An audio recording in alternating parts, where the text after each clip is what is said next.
What's up, guys? Thanks for joining me. This is the whiteboard breakdown for May 27th. So for today's workout, you will need a single dumbbell or kettlebell. We always do have a barbell option as well that I'll go over if you do have a barbell and you want to move with a barbell today. You also need a jump rope. For our warm-up, we have an 8-minute EMOM of 4 different exercises. So every minute on the minute, we're going to be doing 45 seconds of work with one exercise. We'll take a 15-second rest, and we'll transition to the next exercise. First, starting off with just jump rope singles. So 45 seconds of jump rope singles, just nice soft hops, making sure our wrists are moving the rope around. When we come to the second round of the EMOM, we'll do double unders here. Okay, so practice for the workout since we have double unders in the workout.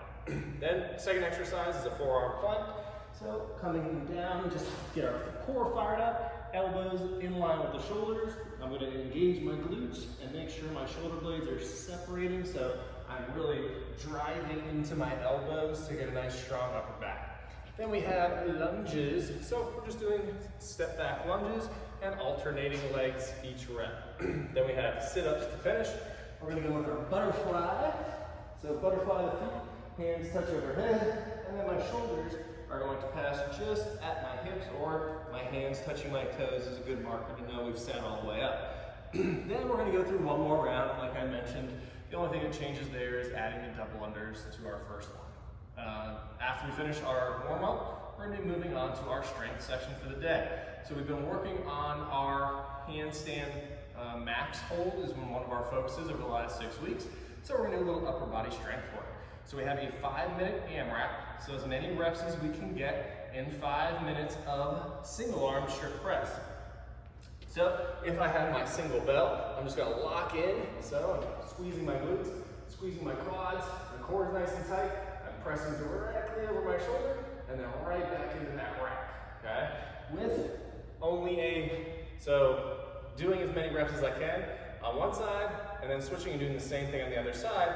The caveat here is every minute on the minute, you're going to do 6 hand release push-ups, okay? So as I come down, and I just did Murph, so I'm very sore. As I come down, I'm going to move my hands off to the side, replace my hands, and then push myself back up. So I'm going to do 6 hand release push-ups, get up, and then do as many as I can of my strict press on the right and the left. Okay, a good way to attack this, because we're going to start off the minute with 6 hand release push-ups, is probably doing maybe 3 to 5 reps on each side.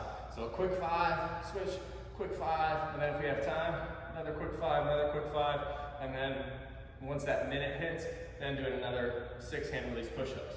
If 6 is a lot, and it starts to take us like almost 30 seconds to get through it, and we can't do them unbroken, just get an unbroken set of 6 or less. So maybe it's 3, maybe it's 4, and then get up and then let's start to rock that overhead press, because that's really where the focus is getting as many reps as we can with that overhead press. Moving on to our Metcon. So for our Metcon, we have 3 rounds. This is going to be an 18-minute cap here, so 18 minutes or less.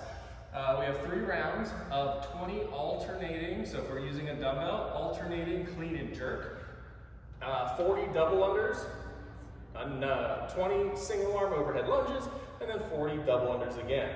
And then we do 3 rounds of those 4 sections. So we have our alternating clean and jerk. So from here, starting with my right side, I'm going to clean and then jerk it up over my shoulder, okay? So we're stopping in the rack, that's the clean, and then push, jerk it, or you can push press it, just get it over that shoulder. Then I'm alternating, switching sides, doing the same thing on the other side. So it'll be 10 on the right, 10 on the left, 20 total reps. If we're using a barbell, we're going to be doing 95 pounds for our guys, 65 pounds for our ladies, and under, okay? We haven't been doing a lot of barbell work while I've been in quarantine, so that's why these weights are a little bit lighter. If you feel good and you've really been using a barbell a lot, you can increase that weight just a little bit, okay? Then we have our double unders. If you're doing single unders here, you just times that number by 2, so you do 80 single unders. Then we move down to our overhead. So if we're using a single bell, it's going to be a single arm overhead. You're going to do all on the right and then switch all on the left, okay? So as I come over to the top of my shoulder, I'm going to do 10 reps on one side, switch, and then have that same thing on the other side. Okay, if I have a barbell, it'll be both arms overhead, and then I'm doing this just alternating legs. So I'll just do step back lunges, and I'll do 10 on each side. And then finishing off again with our double under. So for double unders, or times that by 2 for our single unders. Okay, rep-wise here, since this is pretty lightweight with a dumbbell, we want to do all those clean and jerks unbroken, same with the lunges, and just taking short rests in between, trying to get those double unders unbroken as well. If we are going with a barbell, we're most likely going to be doing, it's not that heavy of a weight to do clean and jerk, so 5 to 10, somewhere in that range, getting it done in probably maybe 2 to 4 sets, somewhere in that range. We don't want to do any heavier where we're doing heavy singles on those clean and jerks, or we can't lock it out overhead for those lunges. All right, guys, have an awesome Wednesday, and hopefully we see you at our outdoor classes this week.